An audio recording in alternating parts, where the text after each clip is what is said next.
ব্র্যাকে গত ১৮ বছর ধরে কাজ করছি। ব্র্যাক ইন্টারন্যাশনালে গত ১৫ বছর ধরে আছি। তো এটাই আমার কাজ, মূল কাজ। আজকের অনুষ্ঠানটা নিয়ে একটু বলি। সেটা হচ্ছে আমরা গত ১০ বছরের বেশি সময় ধরে নেগো ফাউন্ডেশন আমাদের একজন ডোনার এবং পার্টনার তাদের সঙ্গে কাজ করছি এবং আমরা ব্র্যাকে একটা নতুন মডেল ডেভেলপ করেছি। সেটা শিশুর বিকাশ এবং শিশু শিক্ষা নিয়ে করে খেলার মাধ্যমে শিশুরা শিখতে পারে বা শিশুদের শিক্ষা গ্রহণটা খেলার মাধ্যমে হতে পারে সেইরকম একটা মডেল।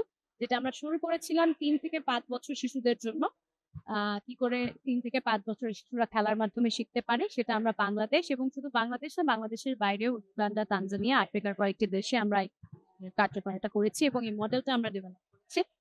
আ এখন সেই মডেল নিয়ে আমাদের প্রচুর গবেষণা হয়েছে এবং সেটা আমরা ৩ থেকে ৫ ওই বয়স সীমা থেকে পেরিয়ে গিয়ে আরো বয়সে ছোট শিশুদেরকে সংযোজন করেছি। আরো বয়সে আরেকটু বড় যারা প্রাথমিক শিক্ষায় আছে তাদেরকে সংযোজন করেছি।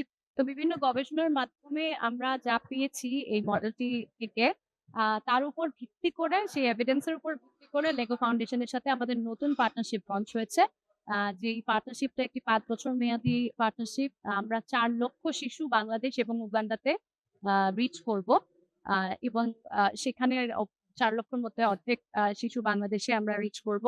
কিন্তু এটা মেইনলি হিউম্যানিটেরিয়ান কনটেক্সট এ মানে হচ্ছে রেফিউজি কনটেক্সট এ আমরা মূলত কাজ করব।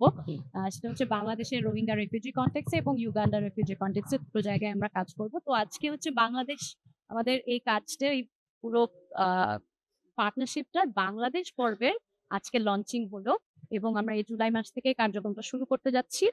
আম আমাদের রোহিঙ্গা রেফিউজি ক্যাম্পে এবং আমরা একদম গর্ভাবস্থা থেকে শুরু করে ১৮ বছর বয়সী শিশুদের জন্য বিভিন্ন ধরনের কার্যক্রম করব যা মূলত খেলার মাধ্যমে শিক্ষণের আ মাধ্যমে হবে।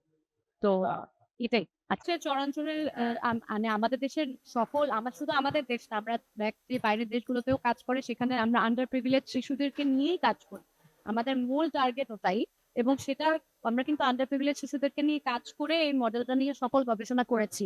সেই কারণেই আমরা বুঝতে পেরেছি যে যেহেতু রেফিউজি ক্যাম্পের শিশুরা তারা আরো পিছিয়ে পড়া। তারা আসলে একটা আরো কঠিন আ মানসিক, সামাজিক একটা আইডেন্টিটি ক্রাইসিস এর মধ্য দিয়ে যায়। তো তাদের জন্য এই মডেলটা খুব ভালো কাজ করতে পারে। সেই কারণে কিন্তু আমরা এখন আ এই রেফিউজি ক্যাম্পের বাংলাদেশের রোহিঙ্গা রেফিউজি ক্যাম্প এবং উগান্ডারও বড় রেফিউজি পপুলেশন আছে। সেখানে আমরা শিশুদেরকে নিয়ে কাজ করার সিদ্ধান্ত